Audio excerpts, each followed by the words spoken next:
Hi hello welcome to Indian knowledge university. మనకు TSPSC నుంచి అయితే మనకు అప్డేట్ రావడం జరిగింది. సో దీనికి సంబంధించి చూసుకుంటే గ్రూప్ 3కి సంబంధించి 8 ఆప్షన్ అయితే ఇవ్వడం జరిగింది. సో మనకు టీఎస్పీఎస్సీ అఫీషియల్ వెబ్సైట్లోనే మనకు వెబ్ నోట్ అయితే రావడం జరిగింది. సో దీనికి సంబంధించి చూసుకుంటే మనకి గ్రూప్ 3 సర్వీస్ సంబంధించి మనకు 8 ఆప్షన్కి సంబంధించి డేట్స్ అయితే ఇవ్వడం జరిగింది. మనకి ఇది నెక్స్ట్ మంత్ అంటే మనకు సెప్టెంబర్ 2 నుంచి మనకు సెప్టెంబర్ 6 వరకు ఈవినింగ్ 5 PM వరకు 8 ఆప్షన్ అయితే ఇవ్వడం జరుగుతుంది. సో దీనికి సంబంధించిన విండో అయితే మనకు నెక్స్ట్ మంత్ 2 నుంచి మార్నింగ్ 10 AM టు మనకు సెప్టెంబర్ 6 ఈవినింగ్ 5 PM వరకు అందుబాటులో ఉంటుంది. సో ఈ అవకాశాన్ని అయితే సద్వినియోగం చేసుకోండి. ఎందుకంటే జాబు వస్తుందా రాదా తర్వాత విషయం, కానీ మీరు ఏదైనా పొరపాటు చేస్తుంటే మాత్రం కరెక్ట్గా ఎయిడ్ చేసుకునే ప్రయత్నం చేయండి. సో మీకు జాబ్ వచ్చిన తర్వాత డాక్యుమెంట్ వెరిఫికేషన్కి వెళ్ళినప్పుడు నేను చదువుకున్న స్కూల్ లేదు, నేను ప్రైవేట్ చదువుకున్నాను, నాకు బోనఫైడు ఇక్కడి నుంచి ఇక్కడి వరకే లేదు, ఇక్కడి నుంచి ఇక్కడి వరకే ఉంది అని అయితే చాలామంది కామెంట్ సెక్షన్లో అడగడం జరుగుతుంది.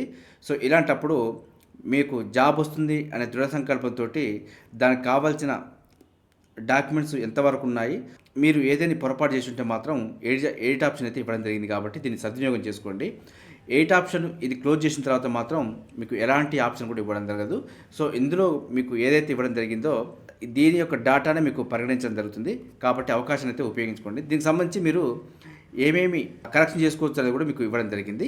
చూసుకుంటే మనకి ఇక్కడ candidates are advised to recheck their entries for name and gender and date of birth, community, non creamy layer status, PWD category, disability percentage, scribe లేదా compensatory time requirements, local status, sports details, ఈ విధంగా అయితే కొన్నిటికి సంబంధించి మనకు ఇంటి కూడా ఇవ్వడం జరిగింది.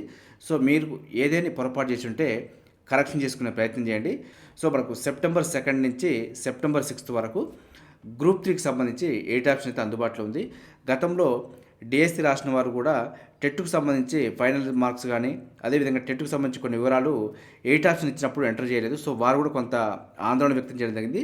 ఫైనల్గా అయితే వారి గతంలో ఇవ్వడం జరిగింది. సో దానికి సంబంధించి సబ్మిట్ చేసుకున్నారు. ఈ విధంగా అన్నిటికీ ఇస్తారని అయితే మనం చెప్పలేము. సో కాబట్టి 8 ఆప్షన్ ఇచ్చినప్పుడే సద్వినియోగం చేసుకునే ప్రయత్నం చేయండి. ఇది మనకు గ్రూప్ 3కి సంబంధించి అప్డేట్ సమాచారం. ఇదే విధంగా మన ఛానల్ అయితే మీకు ఎప్పటికప్పుడు అప్డేట్ సమాచారం అయితే మీకు అందించే ప్రయత్నం చేస్తున్నాను. మన ఛానల్ చూస్తున్న వారు సబ్స్క్రైబ్ చేసుకొని ఫాలో అవుతూ ఉండండి. ఈ వీడియో నచ్చితే లైక్ చేయండి, షేర్ చేయండి, సబ్స్క్రైబ్ చేసుకోవడం మాత్రం మర్చిపోద్దు. Have a nice day.